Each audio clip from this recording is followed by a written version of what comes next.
You're listening to Heart Healing Conversations with Dawn and Janna. Every week, we pull back the curtain on the things that weigh us down and explore the tools that lift us up. From vulnerable stories to practical wisdom, we're diving deep into what it means to live wholeheartedly. Let's get into today's conversation. Hey, Dawn, how are you? Hey, Janna, I'm pretty good. To be completely transparent, because that's what we do. During these conversations, we've had a family member that's been in the hospital, and those things are just really hard to navigate, especially when things don't go as planned. And, that's one of the things that can lead to grief in our life as well. But I'm also remembering every time I step into a hospital, all the years I worked as a nurse and how the medical field, nurses, doctors, everybody in the hospital, we're not really taught how to process our emotions.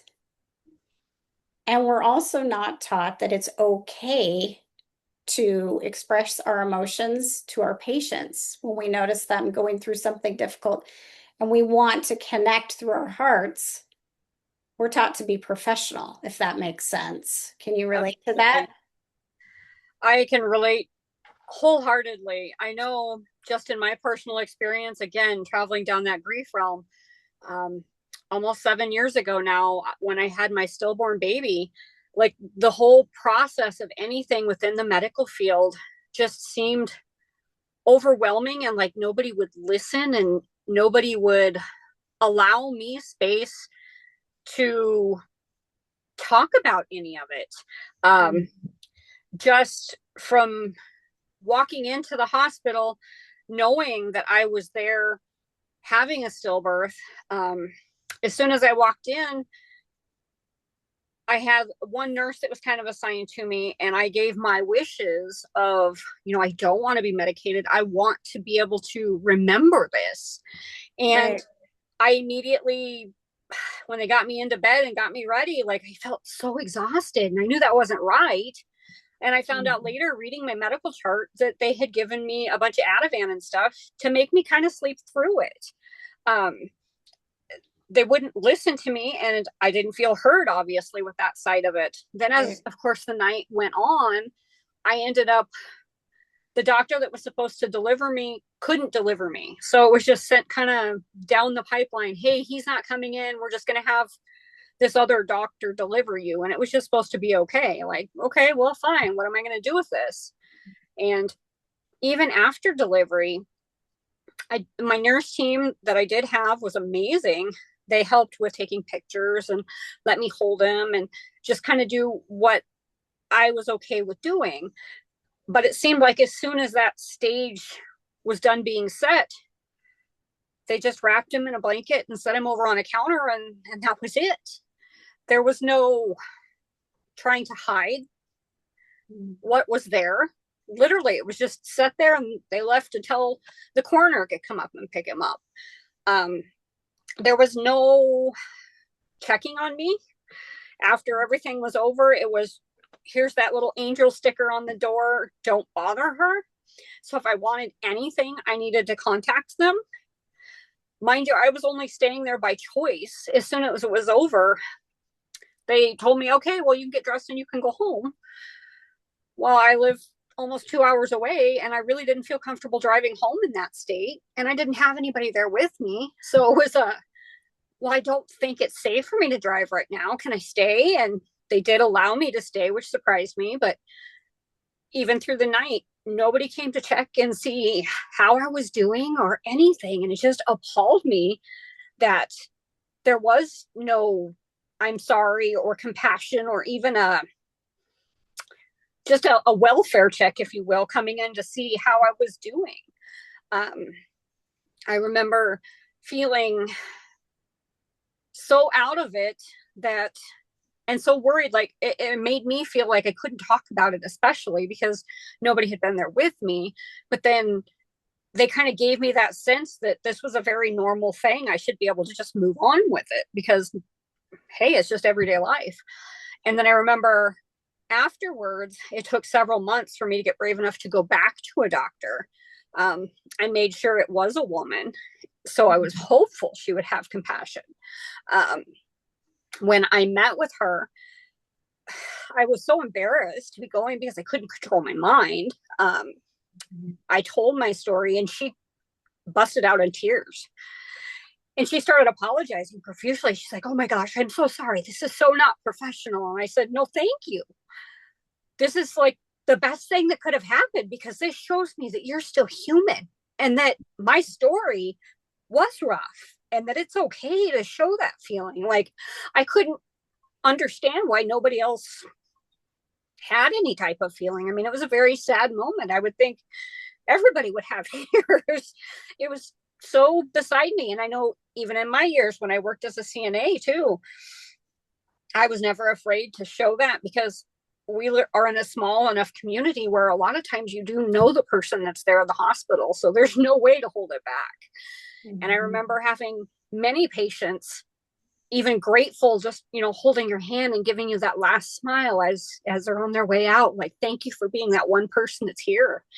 And that's one thing that I love to pass on and encourage other people to do is just be that person, show that compassion, even if it's a tear.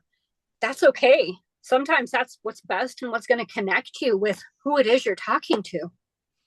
Yeah, I 100% agree. Well, I want to first thank you for so vulnerably sharing your story.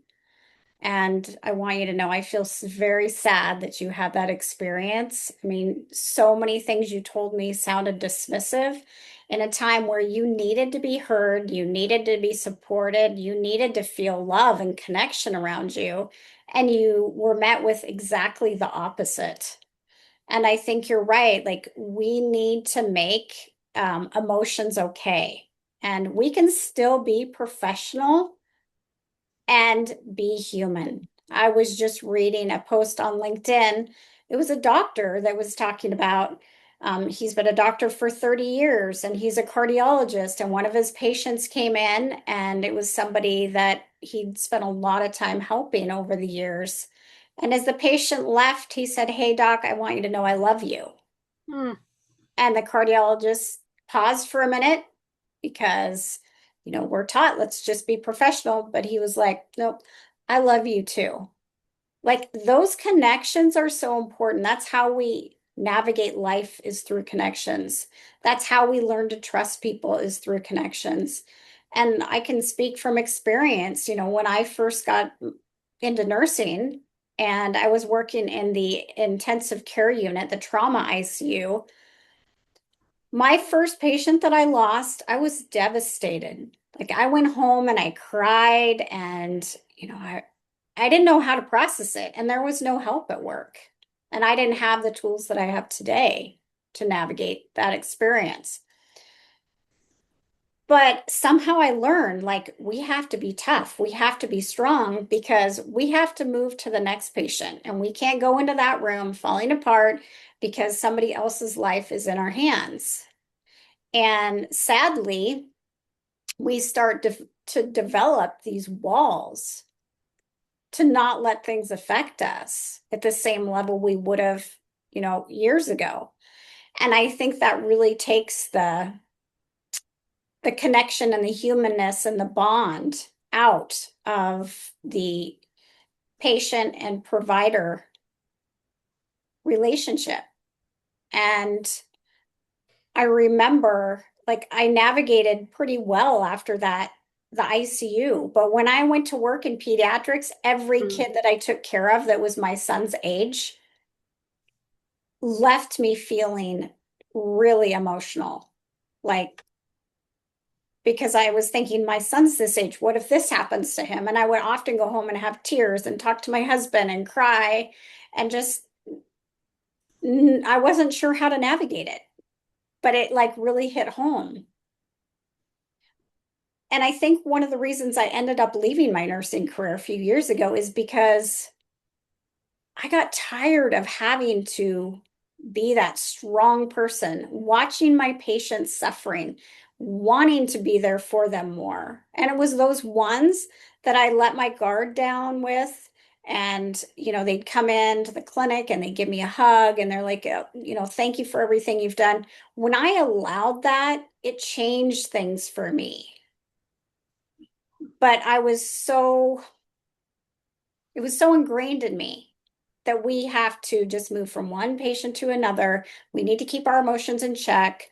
We don't want people to see that we're weak when you and I know that having emotions isn't a weakness. It's being brave. It's being courageous to be Mm-hmm. able to show that with another person. But I think you're absolutely right. I think so many times this is what patients are met with. And think about the devastation in a situation like this for you, how much harder that would made it for you to go through that you were dismissed and you didn't have somebody there just putting their arm around you and sitting and listening. I think this definitely made it much more apparent for me. I mean, especially going into any kind of medical facility today, that you Mhm. truly have no idea what that person that's walking past you is going through.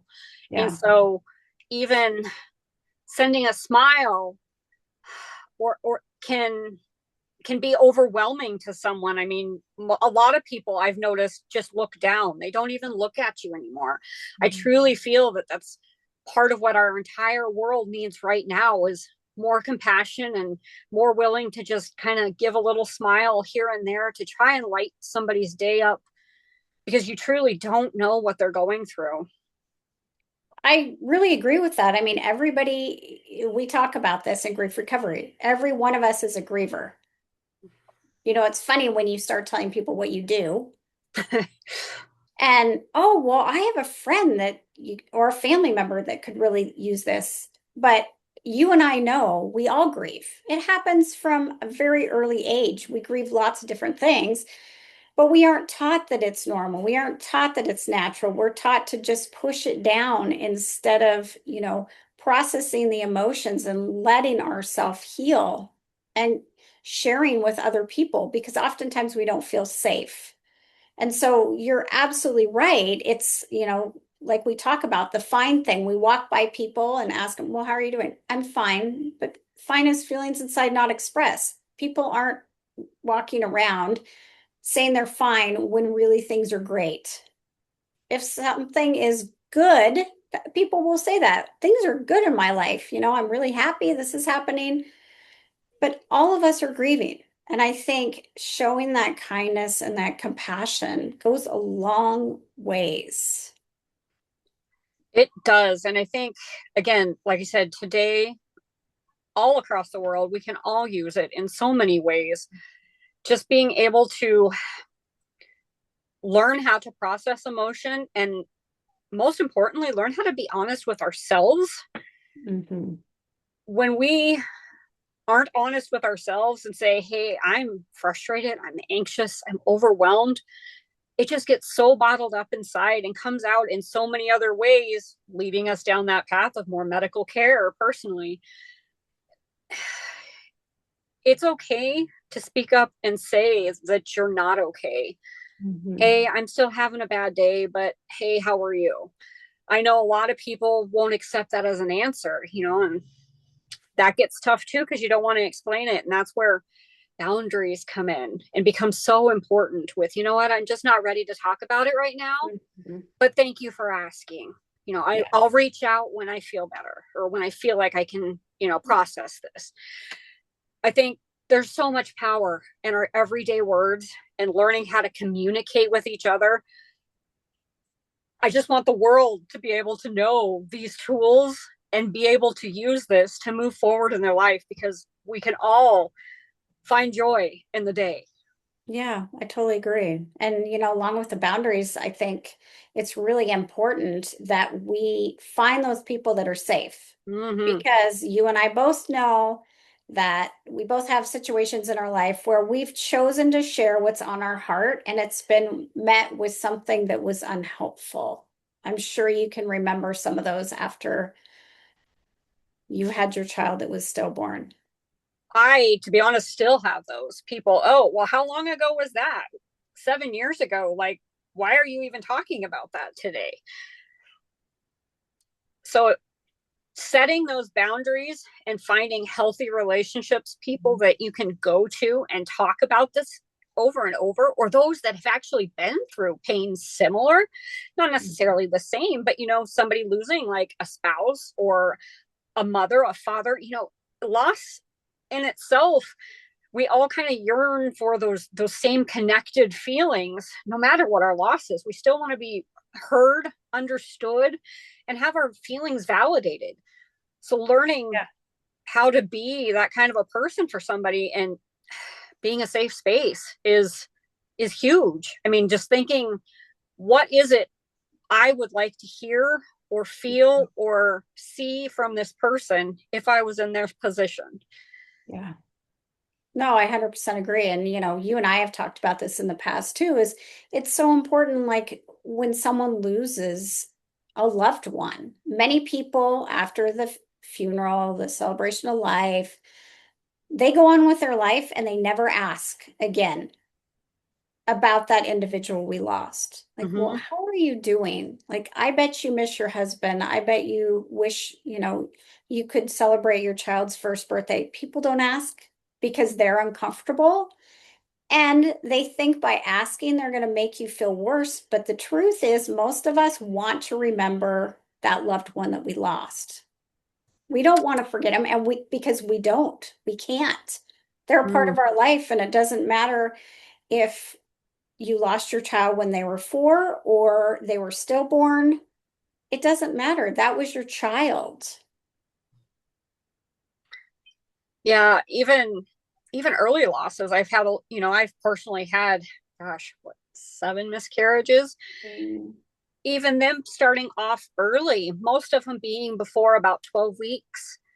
You hear that a lot, especially with those kind of losses. Oh, well, it wasn't even a baby yet, so don't even worry about it. It's like my first pregnancy was that. And I was so connected to that. I was so excited to get that news. Was the most devastating thing ever. And it was just here's a pamphlet. Here's what you can do. Let me know what you want to do. And everybody just wanted to forget about it and move on. I was like, it's not that simple. No, it's not. And I talk to women all the time that have gone through miscarriage, and nobody but their husband knows because they didn't feel safe talking about it. Yeah. Because they would be met with those words like, well, you can have another one. Well, okay, maybe I can have another one, but I just lost a child. And it doesn't matter whether you were 8 weeks pregnant or 34 weeks pregnant. It doesn't matter. It's still your child that you had hopes, dreams, and expectations for. You dreamed of holding them. You dreamed of, raising them. And so I wish that we could pass on this information to absolutely everyone, that there are things that we can say that are helpful and supportive. And then there's things that actually lead to our heartbreaking even more. So many things. Even in some of our other conversations, even with clients, something as simple as handing somebody that box of tissues, telling them, hey, stop crying. We see it as I'm trying to be helpful, I'm giving you a tissue, but they don't see that you're telling me it's not okay to hold this emotion, you want me to shut it off. Right. Yeah, no, I totally get that. It's funny because my partner and I were both grief recovery specialists, just like you and yours. And I remember early on, like I would be upset about something and crying and crying and crying. I remember one time I was crying on the bed and he wouldn't hand me a Kleenex. He's like, I can't. You can ask for one, but I am not handing you a Kleenex. And meanwhile, I have tears and snot coming down my face. But it is so true, and most of us don't realize that. We hand somebody a Kleenex because we're uncomfortable, right? If they want one, they'll ask for it, but we're so uncomfortable. And so just sitting with why we're uncomfortable and trying to get to the place where we can hold space for someone while they Absolutely. cry. It's not that they're breaking down. It's not that they're broken. I hear that all the time. Well, I just had a breakdown. How about you were just having normal and natural emotions and you were expressing them? which Tears is are healing. normal and natural in itself. Yes. Exactly. Yes. Yeah. Tears are so healing, and I think that we don't allow ourselves to have them as much as maybe we should because we are trying to be strong. Honestly, that's one of the things, as someone who grew up strong, and I won't show emotion. I don't want those boys knowing that they hurt my feelings, or Mhm. I didn't. And after going through kind of these more traumatic events and going through grief recovery, I have found myself to be a horrible crier now. Sometimes it can be at a drop of a hat. And why are you crying? I don't know. I just don't know. Like, apparently something needed to come out again. So here it goes. It How could be about, a happy moment and it's tears. well, that's okay. How about instead of you saying I'm a horrible crier, I'm amazing at crying. Absolutely. I need an achievement for that. So I'm super curious after going through what you've gone through and losing multiple children and going through the grief recovery method, how has this changed your parenting? I definitely don't stifle any of my kids' emotion. If, they're having a bad day, I recognize it for what it is. Okay, you're getting a little bit of an attitude. What's going on? Nothing. I'm fine. No, you're not. Something's bothering you. It's okay. We can sit and talk about this instead of just kind of, oh, well, you're being a little poop. You're grounded. I Right. try to bring out this is your safe space. And I want you to feel that you can talk to me about anything and everything that's bothering you. Even if Mhm. you're so mad at me, all you want to do is yell at me. Okay, go ahead. And then Mhm. we'll reframe it and we'll discuss why you feel that way. Maybe I told you to go do something, you wouldn't do it, and so you got grounded. Okay, fine. Well, this is why. And I think it's really, really helped because they're so smart. They know so much more about grief and what our human body needs to be Mhm. comforted. My littlest, when he starts getting sassy, he's gotten now at 4 where he'll come over and he'll just, if I'm saying, Jeffrey, eat your dinner, he comes over and he's just, shut up, mom, give a kiss. Like, just don't talk, just shut up, I give you a kiss. And it's just the cutest thing. It's like, Oh, that's sweet. So it sounds like you've really noticed a difference with your kids as you've shown up differently in their life as well. exactly. I think one of the biggest things in healing our hearts is we heal those directly around us too, without using the same process with them or saying, hey, you need to go to therapy. They just see the differences in us Mhm. and they're willing to kind of meet that energy, if you will, and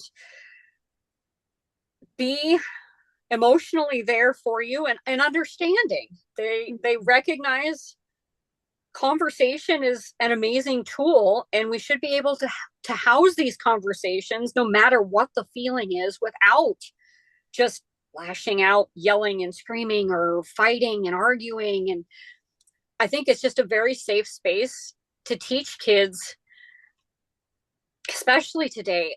My kids are homeschooled, so they don't deal with a lot of the stuff that goes on in the public school setting. But I can't imagine not teaching kids in that setting, especially because they could be so much more compassionate and growing together and teaching each other.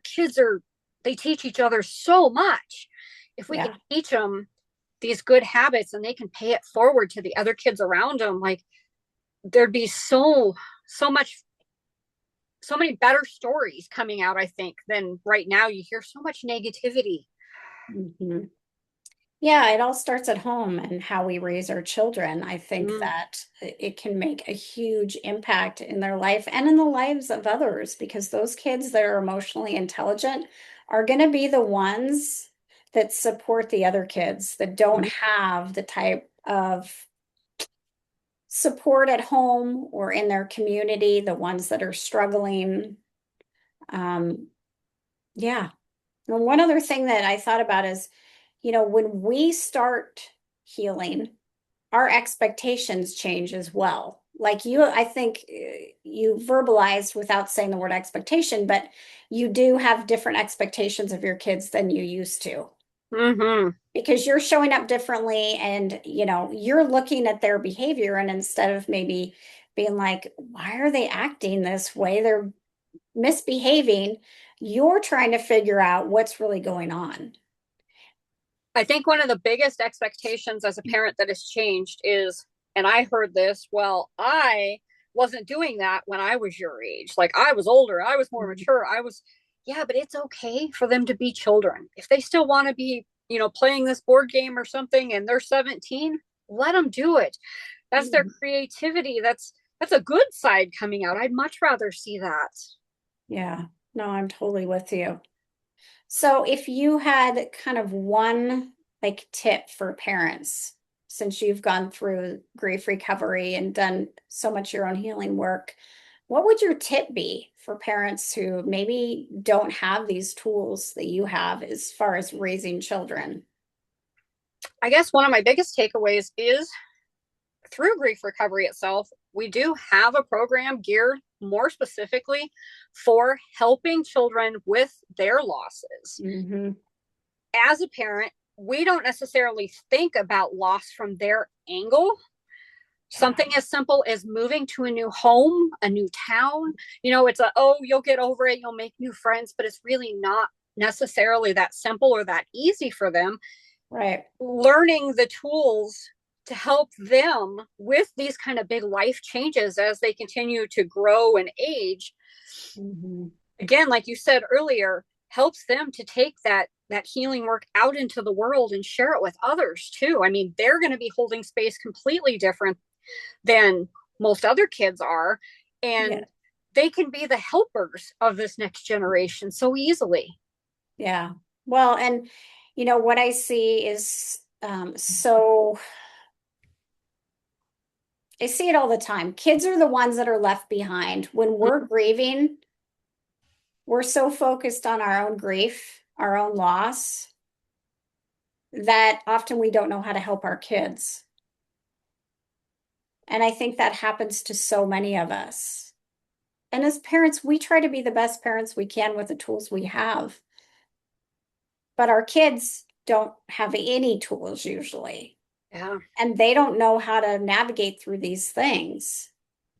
And so it is so important to figure out ways to support our kids, to listen, and to realize that some of these transitions are really hard for them, like moving. I love what we teach as far as when you move somewhere away from somewhere you love into somewhere new, you go through that old home and you spend time in each room with your children and you talk about the things you remember happening in that room, good, bad, whatever memories, because it allows kids to be emotionally honest about the things that are important to them from living in that home. So I think that's a beautiful process to help them.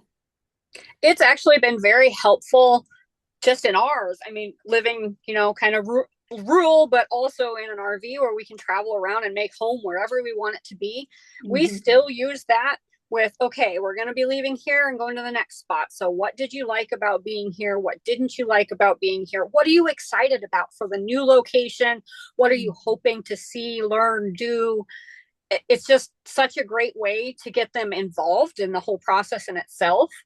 But I think one of the other things I do want to mention too, as far as parents, is sometimes when we do see or we feel that we're not helping our children the way that we should, we beat ourselves up so badly.